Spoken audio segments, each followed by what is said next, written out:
Halo semua, salam sejahtera Malaysia. Selamat datang ke channel Fels Lifestyle. Tuan-tuan yang amat dihormati, ini satu isu hangat yang saya nak kongsikan kepada anda semua. Saudara-saudara di Malaysia, sudah pasti ada tempat dan juga ada masa untuk kita bercerita tentang politik, apatah lagi nak berkempen. Dan kita juga sudah sedia maklum bahawa terdapat beberapa tempat yang sudah pasti tidak sesuai untuk dijadikan tempat untuk berkempen. Contohnya, tempat ibadat. Nah, saudara-saudara, berkaitan dengan perkara ini, satu perkongsian daripada Malaysia Kini. Terdapat perkongsian daripada Malaysia Kini yang menyatakan salah satu Menteri Anwar Ibrahim ataupun Menteri di dalam Kabinet Kerajaan, iaitu Menteri MITI. Satu kenyataan, PAS Selangor kecam Zafrul guna masjid untuk berpolitik. Nah, berita sepenuhnya. Pemuda PAS Selangor mengecam tindakan Tengku Zafrul Abdul Aziz kerana menggunakan masjid untuk program politik di Kelang, dengan menganjurkan majlis ibadah korban pada Hari Raya Aidiladha Isnin lalu. Ketuanya Muhammad Sukri Omar berkata, sepanduk yang tertera perkataan UMNO pada majlis itu bertentangan dengan titah Sultan Selangor supaya tidak mengadakan sebarang aktiviti atau program politik di masjid atau surau di negeri itu. Dewan Pemuda PAS Selangor mengecam sekeras-kerasnya tindakan UMNO bahagian Kota Raja yang sewenang-wenangnya memperguna masjid untuk kepentingan program parti mereka dengan menganjurkan majlis korban perdana di Masjid An-Naim Jalan Kebun, Kelang. Penganjuran bermotif politik ini sangat jelas apabila terpampang perkataan UMNO di sepanduk yang direntangkan. Hal ini jelas melanggar titah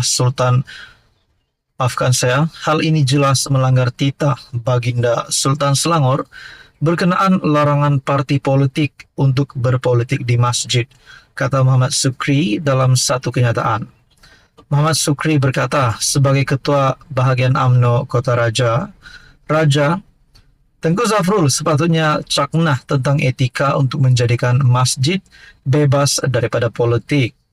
Janganlah berselindung di sebalik pelaksanaan ibadah korban untuk menyelinap agenda politik ke dalam institusi masjid.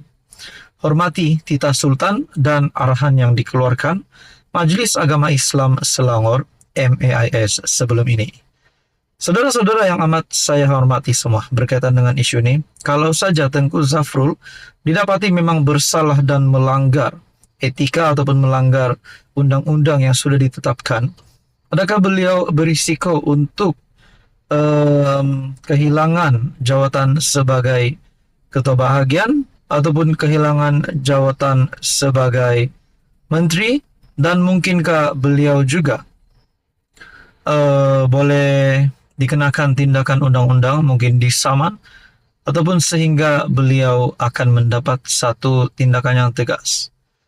Dewan Pemuda PAS Selangor mengecam sekeras-kerasnya tindakan UMNO bahagian Kota Raja. Maafkan saya, Tengku Zafrul adalah UMNO bahagian Kota Raja. Jadi saudara-saudara, berkaitan dengan isu ini, apa komen Anda? Sekian saja, teruskan bersama di dalam channel ini. Halo semua, salam sejahtera Malaysia. Selamat datang ke channel Fels Lifestyle. Tuan-tuan dan bapaknya amat dihormati. Ini satu kejayaan Datuk Seri Anwar Ibrahim. Walaupun sebelum ini PMX dikecam habis, menerima makian, menerima serangan daripada netizen dan juga daripada kepimpinan politik. Sudah pasti berkaitan dengan isu subsidi diesel. Dengan kenaikan harga diesel, sudah pasti yang diserang tentunya Perdana Menteri.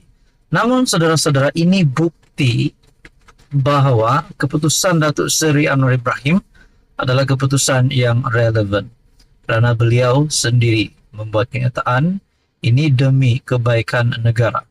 Dan saudara-saudara, ini buktinya yang kita lihat hari ini. Perkongsian daripada Harapan Daily pada 19 Jun. Penyeludup diesel di selatan Thailand resah dah tak dapat untung macam dulu. Wow.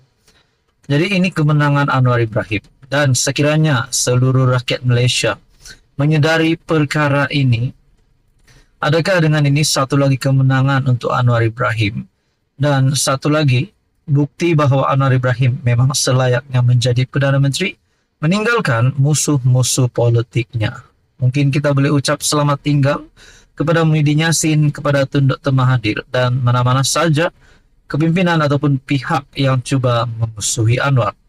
Nah, saudara-saudara, perkongsian daripada Harapan Daily, penyeludup diesel mengakui sukar mendapatkan diesel seludup dari Malaysia selepas kerajaan melaksanakan langkah pengapungan bahan api tersebut. Jika dahulu mereka mengambil untung sekitar RM1.0.5 hingga RM1.30 seliter dengan menjual diesel bersubsidi pada harga RM3.20 seliter, kini mereka semakin sukar berbuat demikian. Perkara tersebut diakui sendiri seorang peniaga di selatan Thailand yang hanya mahu dikenali sebagai Pak Chu menurut laporan harian Metro. Sebelum ini, kerajaan menetapkan subsidi diesel pada harga RM2.15 seliter. Selepas penyasaran bahan api itu dilakukan, harga terkini di pasaran adalah RM3.35 seliter. Langkah kerajaan Malaysia menyasarkan subsidi diesel menyebabkan harga bahan api di negara itu meningkat daripada RM2.15 seliter kepada RM3.35 seliter. Jika sebelum ini kami menjual diesel Malaysia antara RM3.20 hingga RM3.45 seliter, tetapi kini kami terpaksa menaikkan sedikit harganya. Kami menghadapi kesukaran mendapatkan bekalan diesel daripada pembekal utama penyeludup di wilayah selatan, kata peniaga diesel yang hanya mahu dikenali sebagai Pak Chu. Jadi saudara-saudara, tidak kisah cerita ini benar atau tidak, tetapi ini pasti memberi kesan ataupun salah satu contoh bukti yang memberi kesan yang baik bagi pengumuman Anwar Ibrahim berkaitan dengan harga diesel terkini. Jadi saudara-saudara, berkaitan dengan isu ini, apa komen Anda? Anda boleh komen di bawah. Teruskan bersama di dalam channel ini untuk info yang seterusnya. Mohon bantu channel ini dengan menekan butang like, share, dan juga subscribe.